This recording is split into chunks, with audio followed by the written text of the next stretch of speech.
शेंदुर्णी येथे 5 मे 2026 11:20 दरम्यान रोहित पवार यांची भेट, भव्य सत्कार समारंभ उत्साहात संपन्न.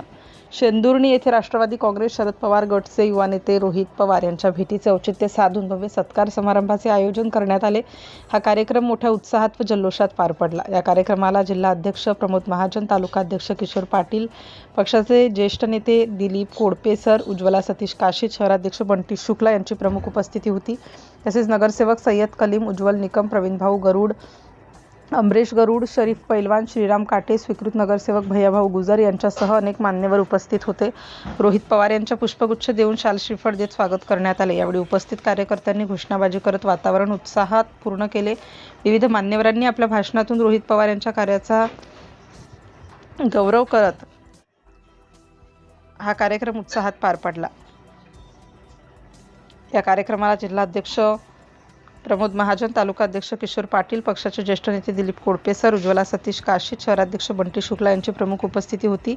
तसेच नगरसेवक सय्यद कलीम, उज्ज्वल निकम, प्रवीणभाऊ गरुड, अमरेश गरुड, शरीफ पैलवान, श्रीराम काटे, स्वीकृत नगरसेवक भैयाभाऊ गुजर यांच्यासह अनेक मान्यवर उपस्थित होते.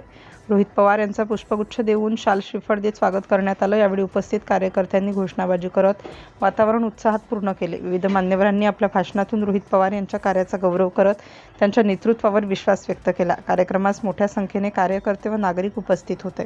संपूर्ण कार्यक्रमात शिस्तबद्ध आयोजन व उत्साहाचे वातावरण होते. सिटी इंडिया न्यूजसाठी प्रतिनिधी इम्रान शेख.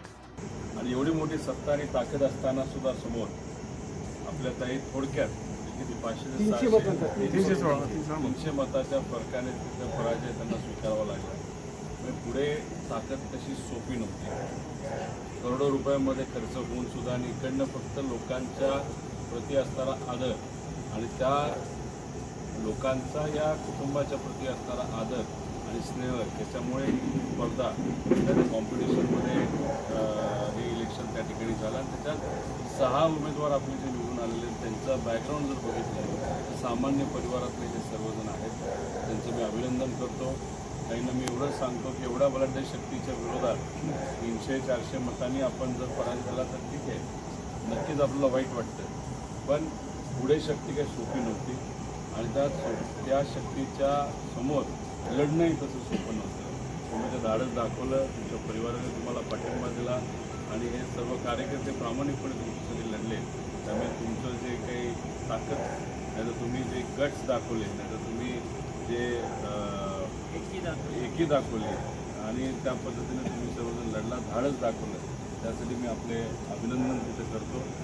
वेळ बराच झालेला आहे. पुढे शेगावला तिथं जायचं आहे आणि उद्या दुसऱ्या जिल्ह्यामध्ये म्हणजे अकोला जिल्ह्यामध्ये एक घटना घडलेली आहे. त्यामुळे तिथे असणाऱ्या पीडित कुटुंबाला जाऊन तिथं भेटायचं. त्यामुळे आपल्याशी खरं जास्त वेळ संवाद साधू शकलो असतो, पण मग पुढे पण जायचं आहे. त्यामुळे तुम्ही सर्वजण समजून घ्याल असा विश्वास व्यक्त करतो. आणि एवढा उशीर होऊन सुद्धा तुम्ही थांबलात त्यासाठी मी मनापासून आपले आभार.